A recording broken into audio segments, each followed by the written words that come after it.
नमस्कार.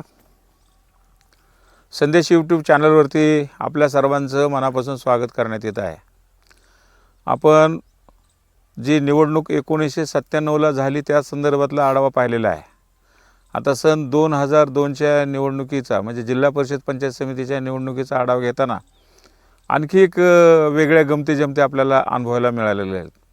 खरं तर करमाळा तालुक्याच्या राजकारणामध्ये बागल हे जगताप गटाच्या माध्यमातून 1992 साली ते जिल्हा परिषद सदस्य झाले आणि त्याच वर्षी ते सभापती झाले. 1995ला मोहिते पाटील गटाच्या समर्थनावरती ते अपक्ष आमदार झाले. 1999लाही पुन्हा ते आमदार झाले. त्यांचं मताधिक्य जरी घटलं असलं तरी आमदार झाले होते.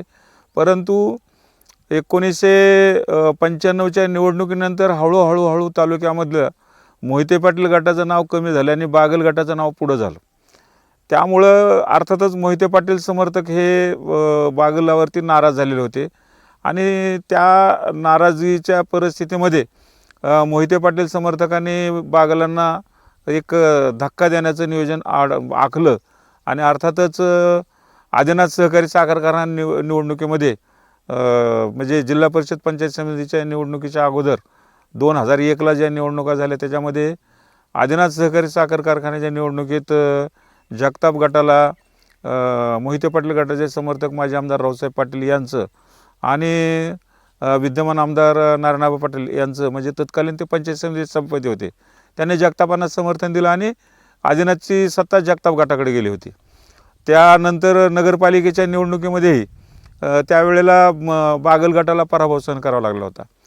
त्यामुळं बागल हे अपक्ष आमदार होते. पण जिल्हा परिषद पंचायत समितीची निवडणूक लागल्यानंतर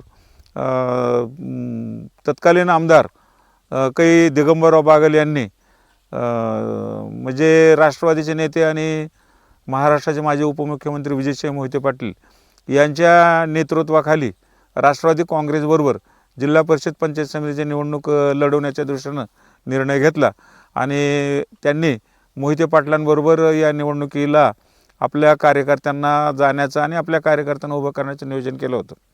त्या निवडणुकीमध्ये खऱ्या अर्थानं फार मोठी अशी गंमत झाली होती. कारण आत्ताचे जे विद्यमान आमदार आहेत नारायणआबा पाटील ते त्यावेळेला म्हणजे 1999च्या विधानसभा निवडणुकीत ते चक्क म्हणजे जगतापांना जी उमेदवारी मिळणार होती ती उमेदवारी ऐनवेळी नारायण पाटलांना मिळाली आणि नारायण पाटील त्या निवडणुकीला विधानसभेला उभे राहिले होते.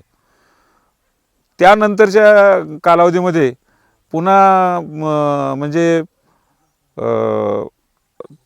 पाटील आणि जगताप हे आदिनाथच्या आणि नगरपालिकेच्या निवडणुकीच्या निमित्तानं जवळपास एकत्र आलेले होते. मोहिते पाटलाच्या पाठिंब्यावरती नारायणआबा पाटील यांना ही निवडणुकी लढवण्याची होती आणि वांगी मतदारसंघातून त्यांना निवडणूक लढवण्याचा निर्णय त्यांनी घेतलेला होता.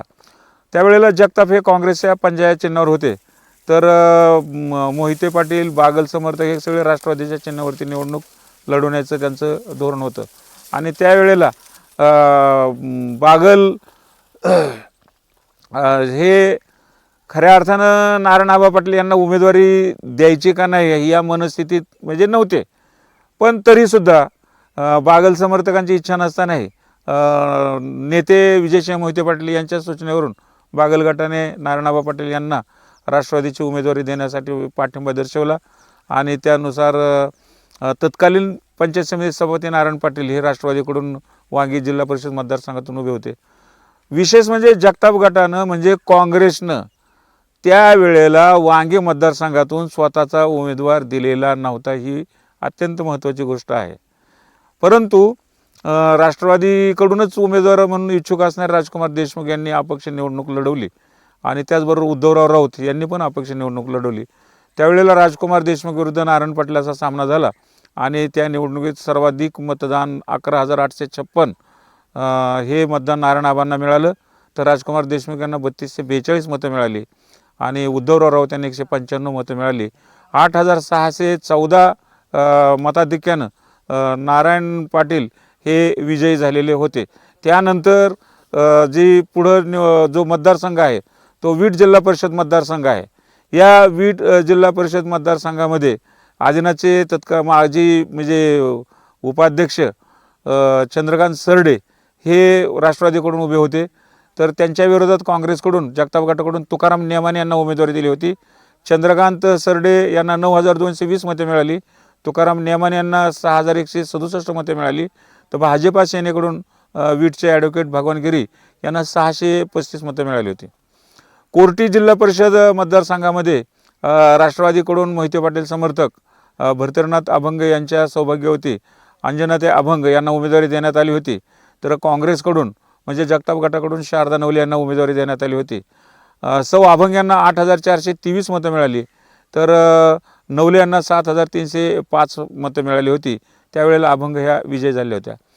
पोथरे मतदारसंघामध्ये महिलांसाठी राखीव असलेल्या मतदारसंघातून राष्ट्रवादीकडून मोहिते पाटील समर्थक प्रभावती सरडे म्हणजे प्रभावती उद्धव सरडे यांना उमेदवारी देण्यात आली होती. तर जगताप गटाकडून काँग्रेसच्या वतीनं मालन सरडे यांना उमेदवारी दिली आणि शिवसेनेकडून सुरेखा सरडे यांना उमेदवारी देण्यात आली होती. यावेळेला प्रभावती सरडे यांना 8,338, मालन सरडे यांना 8,074, सुरेखा सरडे यांना 293, तर त्या 264 मतांनी प्रभावती सरडे विजय झाले होत्या. पांडे जिल्हा परिषदेचा मतदारसंघ हा त्यावेळेस फार इंटरेस्टिंग आणि अतिशय उत्साहवर्धक आहे. म्हणजे जिल्हा परिषदेचे माजी अध्यक्ष आणि मोहिते पाटलाचे समर्थक असणारे नारायणराव खांडागळे हे पांडे मतदारसंघातून निवडणुकीसाठी उभे होते. आणि विशेष म्हणजे त्यांचे नंतर जावई झालेले काँग्रेसकडून चिंतामणी जगताप हे निवडणुकीला उभे होते. म्हणजे चिंतामणी जगताप यांना 6,412 मतं मिळाली, तर श्री खांडागळे यांना 7,225 मतं मिळाली. भाजपचे विजय नागवडे यांना 189 मतं मिळाली आणि श्री खांडागळे 813 मतांनी विजय झाले होते. विशेष म्हणजे या मतदारसंघातून उद्धव राऊतसुद्धा हे उभे होते आणि त्यांना 19 मतं मिळाली होती. आता जो केम मतदारसंघ आहे तो महिलांसाठी राखीव आहे आणि या राखीव मतदारसंघातून किष्किंधा तळेकर यांना उमेदवारी देण्यात आली होती राष्ट्रवादी काँग्रेसकडून मोहिते पाटील समर्थक म्हणून. तर जगताप समर्थक आणि काँग्रेसचे उमेदवार रेखा पारखे या उभ्या होत्या. अतिशय अटीतटीच्या लढतीमध्ये किष्किंधा तळेकर यांना 6,382, तर रेखा पारखे यांना 6,336, म्हणजे किष्किंधा तळेकर हे अवघ्या 46 मतांनी विजय झालेल्या होत्या. अशा प्रकारे जिल्हा परिषदेच्या या निवडणुकीमधले जो रंगझोक आहे तो अतिशय वेगळा आणि अतिशय न समजण्या इतका नाही, पण एक वेगळ्या पद्धतीची त्यावेळेला घटना घडत गेलेल्या होत्या. आता पंचायत समितीत जो भाग होतो आपण पुढच्या भागामध्ये पाहू. नमस्कार.